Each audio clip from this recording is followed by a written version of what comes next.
Judy Ann Lumagui Santos, born May 11, 1978, is a Filipino actress and producer known for diverse roles in films and television. She gained fame from Mara Clara, won multiple awards, co-produced Ploning, and authored a successful cookbook. Santos is married with 3 kids. Santos began acting as a child, starring in Kaming Mga Ulila and Sana Mahalan Mo Rin Ako. Her breakthrough came with Mara Clara, earning high ratings. She excelled in films like Pano and Gipuso Ko, and is a Sambangkita Sa Tate Ko. Santos, married to Ryan Agoncillo since 2008, is a model and actress. They have 3 children and have been married 3 times. Santos received a star on the Philippines Walk of Fame in 2006 and was named Yes Magazine's Most Beautiful Star in 2007.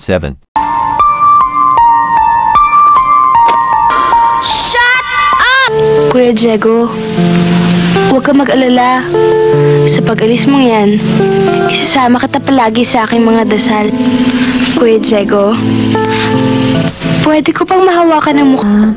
Gusto kasi ng tatay ko na dito ako mag-aral eh. Tsaka isa pa, wala naman siyang dapat bayaran kasi full scholar ako dito. Richie, kararating ko lang kasi eh. Ana? Lagi niyo sinasabi sa akin eh. Hindi ko pa nga siya nakikilala eh. Torid. Torid na sa pak. Gusto mo? Yeah. Baka sa gusto. Oh, sige. Salamat ah. Mila, ayaw na nga nila sa akin eh. Pinamigyan na nga nila ako nung namatay mga magulang. Kasi mamamanhika na yung pamilya ni Dad, yung mapapangasawa ko. May malaking unggoy kasi dito eh. Dad? Papa, dito pa ako sa school eh. Yeah. Hindi Dad, kasi magpapaalam sana ako kasi lalabas kami ng mga classmates ko. Baka pwedeng sumama ako sa kanila. Total, tapos na naman yung exam. Alam mo, sandali lang dyan hindi mambubola si Ariel. Si Ariel ang pinaka-romantikong taong nakilala ko sa buong mundo. Balita ko, naging busy ka with your business and Kayo, ayusin niyo yung kilos dahil pag nalasing kayo, sigurado kung ubos ang paninda. Kala mo ko sino? Yabag-yabag, di naman gwapo. gusto namin puno ng pagkukulang namin sa bawat isa. Salamat.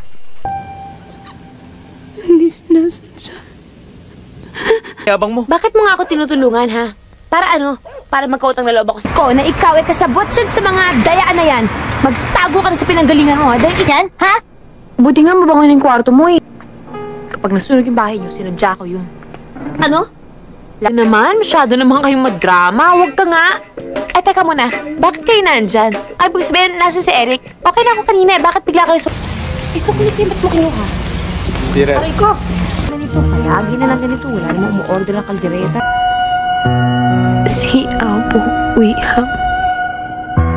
Gusto ko muna ni Mami at Daddy matutulog. Miss na miss ka na namin. Yun ang pinakamagandang parte ng katawan ko. Pero kailangan ko ipagupit na magmadre na ako.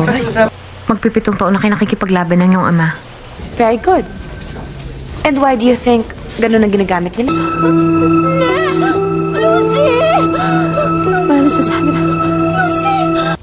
Alam ba ni Sophie yung nangyari sa akin? Alam po namin kaya kayo sa ER. Afraid. Po? Ayoko na, Bong. Service ng mga bata. Okay, kanina sinasabi ko sa inyo, saan yung service nyo? Hindi nyo na naman naubos yung mga kalit sa plato ninyo. Mamaya, doble ang kakainin ninyo. Hoy, bata, halika dito, halika dito. Ayoko nandiyan na nga, sir. Di ba tsaka kay Enteng? Kumalma ka nga. Bakit ba? Bakit kayo?